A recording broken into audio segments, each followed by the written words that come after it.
My family turned their backs on me after my girlfriend accused me of assaulting her. Now, after all these years, they want to reconnect. My ex-girlfriend had cheated on me, and when I confronted her about it, she got scared and told almost everyone we knew that I had assaulted her. She said it to cover up her own lies. I was taken into custody while they investigated, but they released me because there was no evidence. Still, my parents had already disowned me, and most of my friends abandoned me. I wasn't even proven innocent by a jury, so my parents kept believing that I was guilty and had somehow gotten lucky. My best friend was the only person who secretly helped me, and I eventually ran away. I felt like I had nothing left. Nobody liked me. Nobody wanted to approach me, and even my college refused to let me attend classes. They only emailed me assignments and allowed me to show up for exams. I left that town, moving as far as I could. I found a small apartment and took up community jobs just to earn some money and stabilize myself a little. Eventually, I decided to change my name, for reasons I couldn't fully explain. I hated seeing my old name. Changing it gave me a sense of starting fresh. I returned to university, though it wasn't a smart decision looking back. I had no money, I was drowning in debt, and I was struggling to make it. But I somehow pushed through. I graduated with a degree in teaching, then moved to another country on the other side of the world. There, I found a decent apartment, got a job, and settled into a new life. After some time, I met a woman who eventually became my wife. At first, I couldn't trust her. I would flinch if she touched me or fidget if she got too close. But she was patient with me, more than I ever expected anyone to be. Slowly, I fell deeply in love with her. She gave birth to our twins, a daughter and a son. I loved them with all my heart and would do anything to protect them. Her family welcomed me surprisingly quickly. Even though I was a foreigner and wasn't easily trusted at first, they treated me so kindly that I began to remember what a loving family was supposed to feel like. Today I live in a beautiful house with my wife and kids. We're genuinely happy. That was until last night. I was playing PlayStation with my son while my wife and daughter were outside in the garden. Suddenly there was a knock on the door.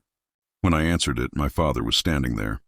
He gave me a weak smile and started to say something, but I slammed the door before he could get the words out. My reaction scared my son, so I took him to his room and told my wife to put our daughter to bed. I was overwhelmed, and so was my wife. My father kept knocking, and I broke down completely. My wife comforted me for a moment, then went to answer the door on my behalf. She asked him who he was, and he said he was my father. I had already told my wife a vague version of my story, and she felt nothing but sorrow for what I had been through. She was furious and started yelling at my father for abandoning me. When she calmed down, I told her to let him in. I asked her to go check on the kids while I talked to him alone. My father explained that he had been doing my ex-girlfriend a favor by clearing messages on her phone. While sorting through her texts, he came across a conversation between her and the man she had cheated on me with. In it, she confessed how guilty she felt for ruining my life and talked about wishing she could take it all back. My father didn't confront her at the time because he didn't want to stir up an old situation, but he silently began looking for me. He said he wanted to let me know he believed I was innocent. I don't even know how he managed to find me, but he did. Now I don't know what to do. I've been walking aimlessly through the streets, thinking about my options. I could turn him away and tell him to go back to his home country, leaving me alone, or I could try to reconcile with him and even see my mother for the first time in years. After thinking about it, I decided to visit my father at his hotel.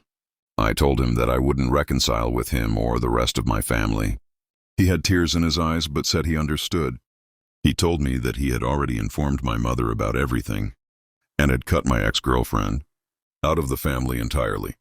I asked him why they still had any contact with her in the first place, as many would wonder the same.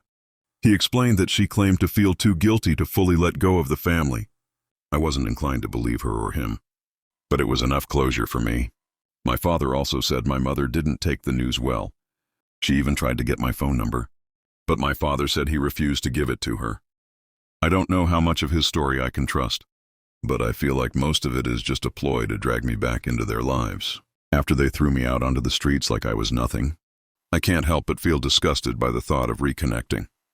My son eventually asked me who had come to the door, and I told him it was just a colleague.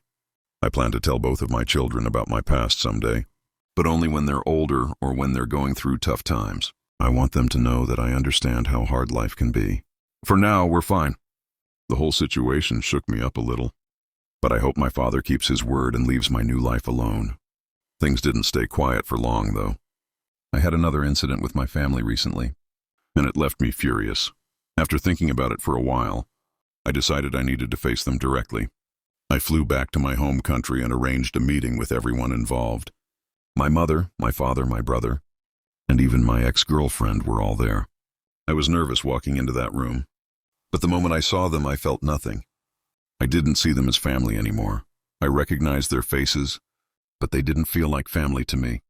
Not the way my wife, kids, and in-laws do. My mother was the first to react. She broke down crying and tried to apologize, but I couldn't even look at her without feeling sick. My father stayed close to her, trying to comfort her. My brother, on the other hand, stayed calm and began the conversation. He asked me how I was doing, but I cut him off and told him there was no need for small talk. I made it clear that the meeting was on my terms. I told them I wasn't here to reconcile. I just wanted closure. I also warned them that I would call the police if they tried to follow me or contact me again. Then I asked my parents why they abandoned me so quickly, even after the police said there was no evidence against me. They admitted they made a rash decision and said seeing me in custody broke their hearts. I didn't let them off the hook, though. I called them out for not standing by me or even trying to defend me. After that, I turned to my brother. I asked him why he never reached out to me. He looked surprised and said he had, but I never responded. At first, I thought he was lying. But he explained that he had tried to contact me hundreds of times. He had even tried to send me money to help me get back on my feet. He thought I hated him, and that's why I ignored him. But then we discovered the truth. My mother had blocked my contacts on all her phone plans, including my brother's. She had paid for his phone plan at the time, so I never received any of his calls or messages. I had no idea he was trying to help me. Finally, I turned to my ex-girlfriend. I asked her why she did what she did. She said she was scared of what would happen if the truth came out. She claimed she never stopped loving me and that every therapy session she attended only made her feel worse because she knew her guilt was eating her alive. She told me she hadn't dated anyone since, hoping I would come back and give her the chance to apologize. Her words felt fake, and my father later confirmed my suspicions. He had found chat logs showing that she had been with at least 3 different people while I was gone. Even though she knew the truth about what she had done, she kept lying. She even had the audacity to try to hold my hand and ask for another chance. At that moment, I was done. I pulled out my phone and started showing all of them pictures of my kids' milestones and the life I had built with my family. I showed them pictures of my kids' first day of school, trips to cities, and me holding my wife in my arms. I told my ex this was what she could have had if she hadn't destroyed everything. I told my parents this was what they missed out on because they never stood by me. For a moment, I thought I had gone too far, but then I reminded myself of what they had done to me. Compared to that, my actions felt mild. The visit wasn't all bad, though. I reconnected with my old best friend and his family. They had taken me in when it felt like the whole world had turned against me.